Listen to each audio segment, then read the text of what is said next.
Hi everyone, it's me again. Yeah, haven't done a video for a while.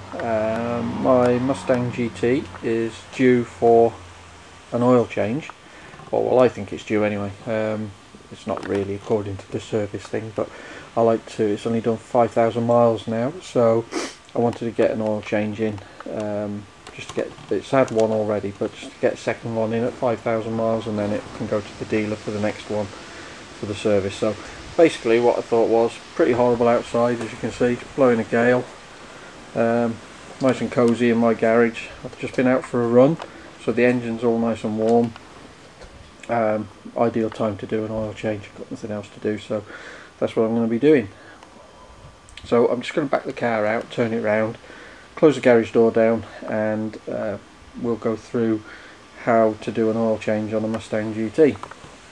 Okay, catch you in a minute, guys.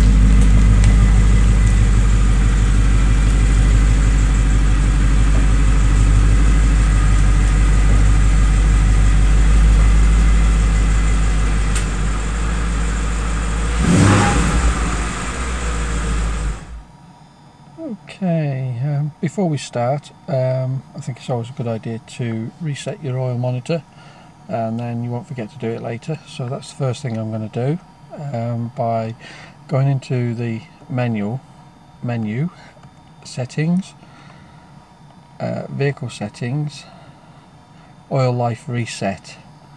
Not sure if you can see that there with the reflection, but yeah, it's there. Oil life reset. As you can see, I've got 61% left, so a lot of people would think, oh, it's a bit daft changing the oil, but as I say, I plan on keeping this car for, well, hopefully for a long time, so I want to really look after the engine. Oil's cheap, engines aren't, so I'm quite happy to do another oil change at this mileage, and then follow on with the dealer one at 10,000 miles. So just hold the reset button, and there you go, we're back to 100% oil life, and then just go back to your trip. Okay, so that's that done. Okay, so what do we need for the oil change? Well, a 15mm socket to undo the sump plug. I prefer these hex sockets, so that's what I use. No chance of rounding it off then, and a wrench. I always let my sump plug just drop into the oil and then just put a new one in. I've got a couple, just swap them over every time I change the oil, so I'm not fishing the other one out. I can just let that drop and not scald myself on hot oil. So that's just a spare sump plug with a new sealing washer on it. So that will go back in, and that's tightened up to 19 foot-pounds. So to do that we need a small torque wrench that goes up to whatever, but it's got 19 foot-pounds on that one. An oil filter, a new Ford oil filter, an oil filter wrench, which works with a 3/8 drive ratchet or wrench. So that just fits on there and it grips, and then you can undo the one that's on the car quite easily. Some oil, obviously, of the right specification, 520 Magnatech, plenty of oil, 8 litres I think. Well, I buy 8 litres and then there's always some left over. A freezer bag I use to put over the old oil filter when I undo it, and hopefully it catches most of the oil that spills out of it into the bag and not all over the floor on the garage or on the under tray of the car. So I always put one of those over the top. And then a decent sized receptacle, which is up there, to catch the oil, so that will be under the car shortly. So we need to jack the car up, get it safe on axle stands, and then get underneath and undo the oil and undo the sump plug. So before I do that, so that the oil drains out nicely, remove the oil cap, and set it to one side, and then, like I say, jack the car up. I'm not going to video that obviously. Jack the car up, get underneath it, and let the oil drop out. So I shall be back shortly. Okay guys, although there's actually no need for me to do this, I've taken and in the UK anyway, our passenger side front wheel off, just to make access easier for filming.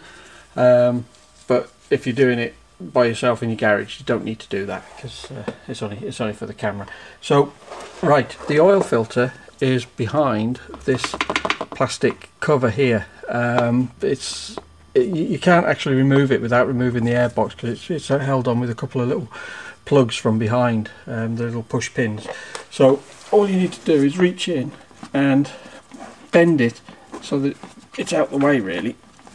It's a bit stiff, but it will go just above the anti-roll bar there, and as you can see at the back there's the oil filter. So you just need to do that to get your hand in there and get access to get the oil filter, and then just push it back when you're finished with it. So that's the only bit really that's a little bit, you know, could have been done better by putting this flap on the outside.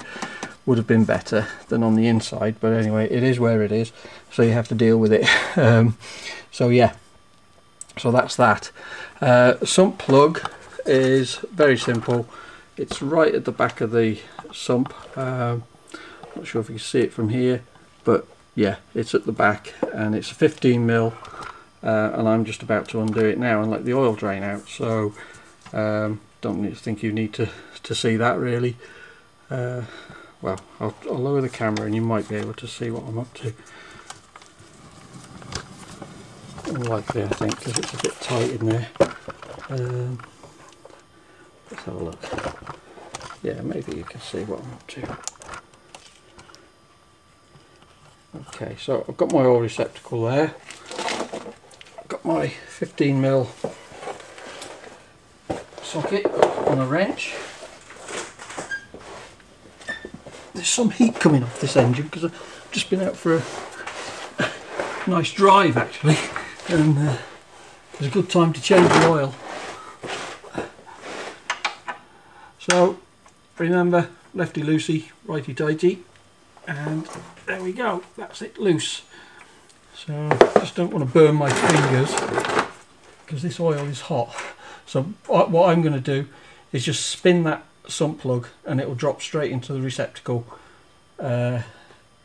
with the oil, and then I can fish it out later when it's all cooled down. So here we go, a couple of more spins and it'll be undone.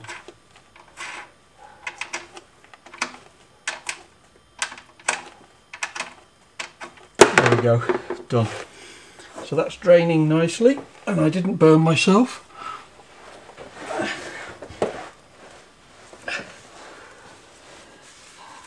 Rags are obviously quite useful as well.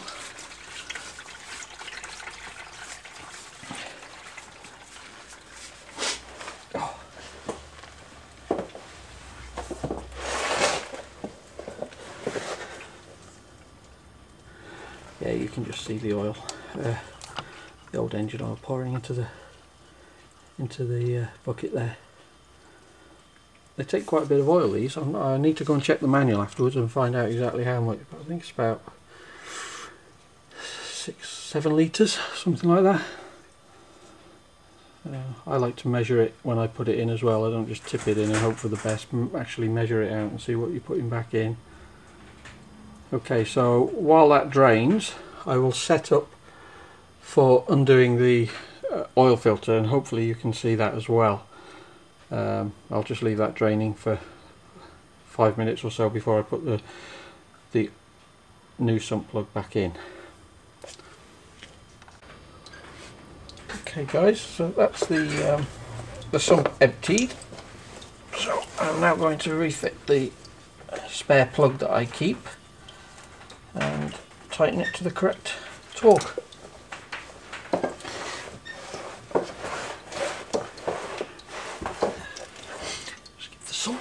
A wipe, and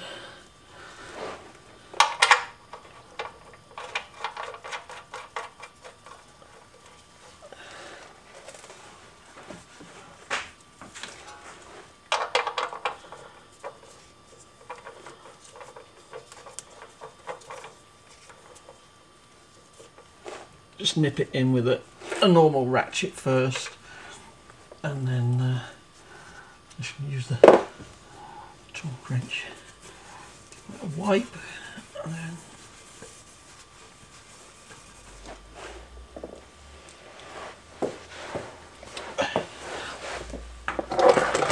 the torque wrench is already set to the correct setting.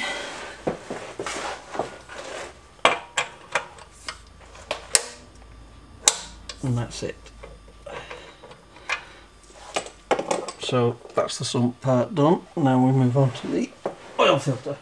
Okay guys, I'm not sure if you can see how I'm set up here. It's probably the most awkward bit of filming I've ever done, but yeah, there's the filter and there's my wrench there, and on the end of the wrench I've got that the filter socket that fits on the end of the filter.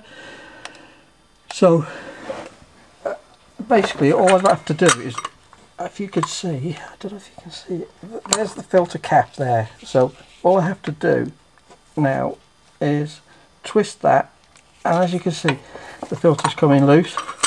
Move it round one and go again, and just keep doing that. It's a bit awkward, but there you can just see there, and the filter, you can see there it's turning the wrong way obviously, but yeah, but once it's that loose it's not really a problem because you can get it by hand after that.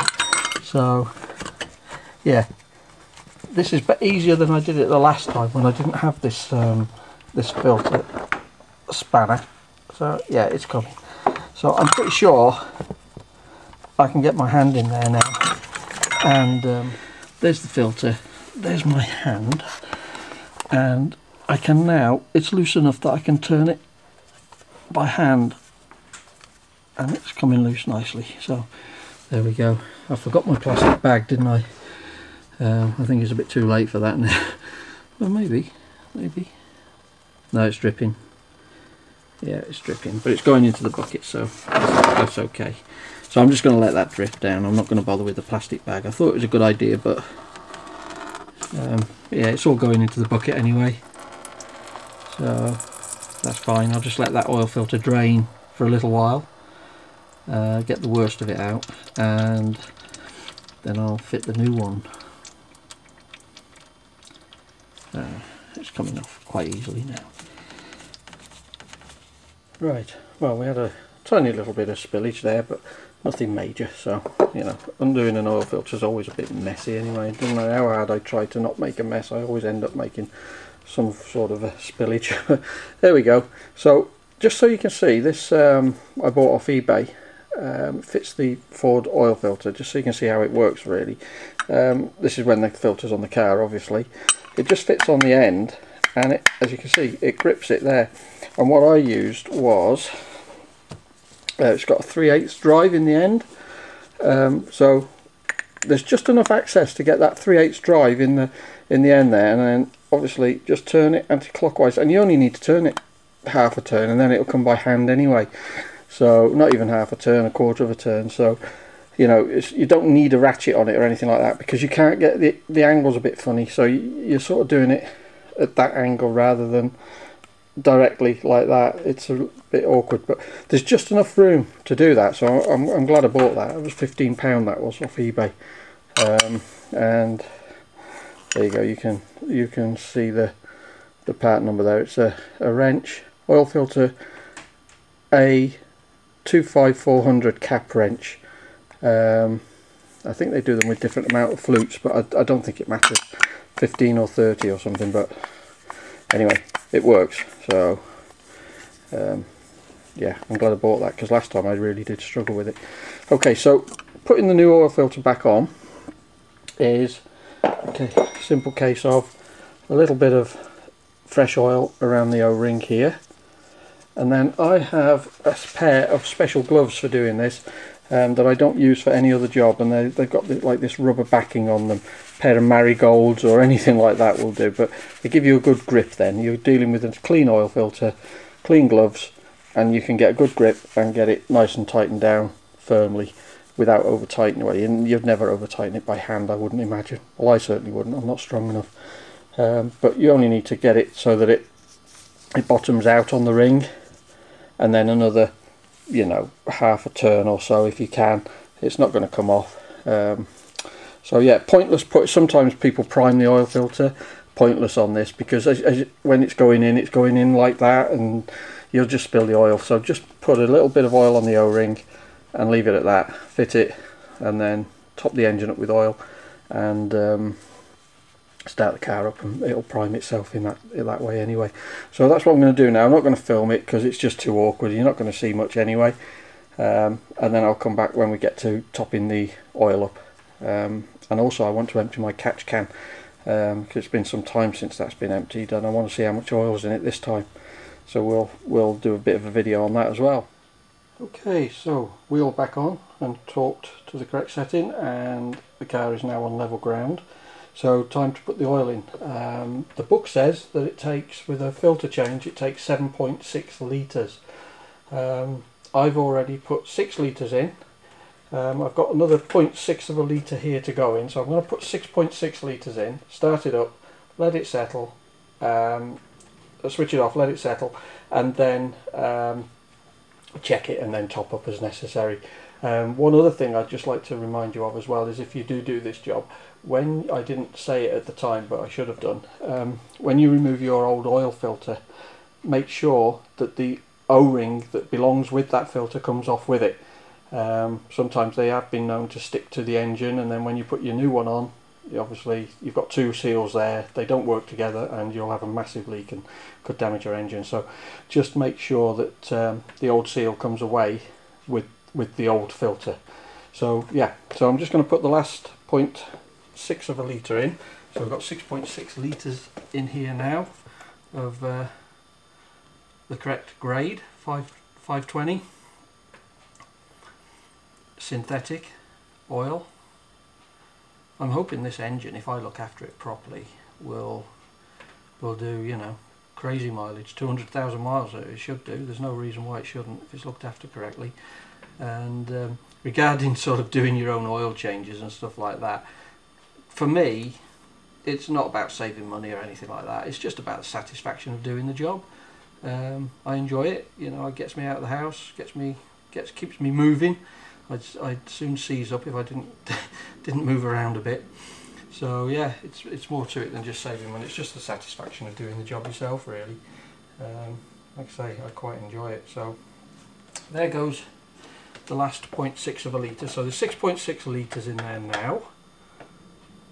I'll put the cap back on. She'll open my garage door, and we'll start the engine up, make sure the oil light goes out, and have a quick scan underneath, make sure there's no leakage. I suspect there won't be, and then let it settle. And while I'm letting it settle, I'm going to do the catch can and just see how much oil is in there, because it's done 3,500 miles since I last emptied it. So I'm interested to see how much oil it's actually gathered. That's the garage door open so I don't gas myself. Sounds as sweet as a nut. The oil pressure on the gauge, you don't actually have an oil pressure gauge on these cars, but it does say whether the oil pressure is normal or not, and it is, so that's fine. I just need to have a quick check underneath, but I'm sure everything's fine. There we go.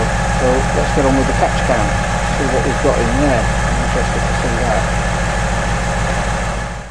Okay guys, well, you've seen me do this before, so this is going to be no different. It's just I just thought it might be interesting for people to see how much oil this can is actually catching after certain mileage. Like I say, I've done 3,500 miles since the last time I emptied it. I'll just put that to one side, and I'm interested to see what's in it this time. So same as last time, just undo the 4 Allen screws. Don't lose them because they are stainless steel. You won't get them back with a magnet. You'll be searching for them forever.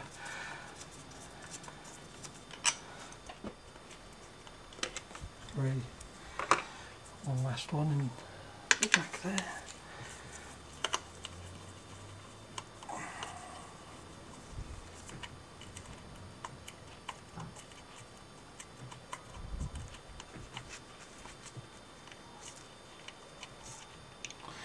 Fourth.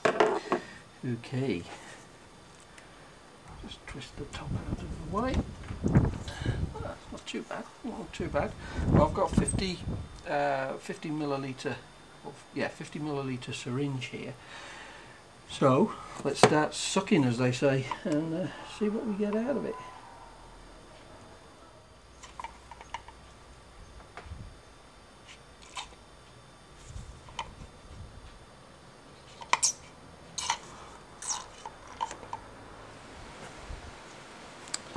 Okay, well, as you can see, there is 40 milliliters in there. So yeah, that's 3,500 miles and 40 milliliters of gunk that you don't really want going back into your engine. So yeah, as far as I'm concerned, this catch tank's doing a great job, and I'm really glad that I fitted it. Can recommend that anybody with one of these cars with this engine in it should, you know, it would be a good investment. They're not expensive, so it's worth doing. But as you can see there, the filter itself is still spotlessly clean, so it's obviously doing its job. It's just, you know, it's just letting the clean oil, the clean air go back into the engine, and it's catching the oil in the tank. So I think, based on what I found now, it's using less, I think, than what it did when I first did it. So as the engine's breaking in nicely, hopefully it will breathe less. So I'm just going to give that tank a wipe out, put the lid back on, check my oil level, top up as necessary, and call it job done. So hopefully some of you might find that video useful. Feel free to comment. Always like to see the comments, and you know, I can always give a reply. So yeah, that's it. Oil change on a Mustang GT. Thanks for watching, and I hope you enjoyed it. Cheers, guys.